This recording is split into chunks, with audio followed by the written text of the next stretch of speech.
નમસ્કાર ખેડૂત મિત્રો, હાલ આપણે જુનાગઢ જિલ્લાના માળિયા હાટીના તાલુકાના વડાળા ગામે એક ખેડૂત મિત્રએ આપણું ઇન્ડિયન ફોસ્ફેટ બાયોટેક કંપનીનું ટીએનએસ અને પોટાશ ઘઉંમાં વાપરેલું છે અને એ ભાઈને ઘઉં નીકળી ગયા. તો આપણે પૂછીએ ને કે કેટલા વીઘાના ઘઉં હતા અને કેવું ઉત્પાદન રહ્યું. તમારું નામ ખેડૂત મિત્ર? આરીફભાઈ જીસુફભાઈ રાઠોડ અને વડાળા. અને તમારા કેટલા વીઘાના ઘઉં હતા? 3 વીઘાના ઘઉં હતા. અને કેટલા થયા? 1.5 ટાંકી થયા. 1.5 ટાંકી. એટલે આપણે 2 ખાંડી ઉપરનું એવરેજ ગણીએ તો 2 ખાંડી આપણે સરેરાશ ગણીએ. હા, એટલે 1.5 ટાંકી એટલે સમજી જાણો કે 4.5 4.5 જેવો હમાતો પણ સરેરાશ 2 ખાંડી ગણો.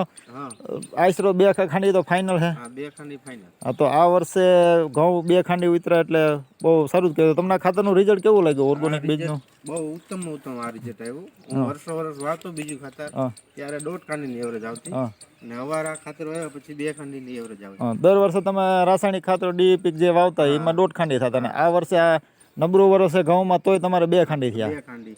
2 ખાંડી ઉપર પણ 2 ખાંડી આપણે આશરો વધારે નહીં. અને ખાતરનું બહુ સારું રિઝલ્ટ મળ્યું છે અને ઘઉં પણ નજર સામે જ છે.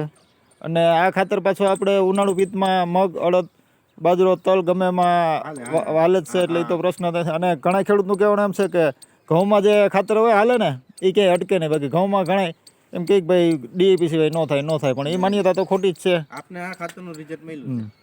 ખૂબ ખૂબ આભાર તમારો.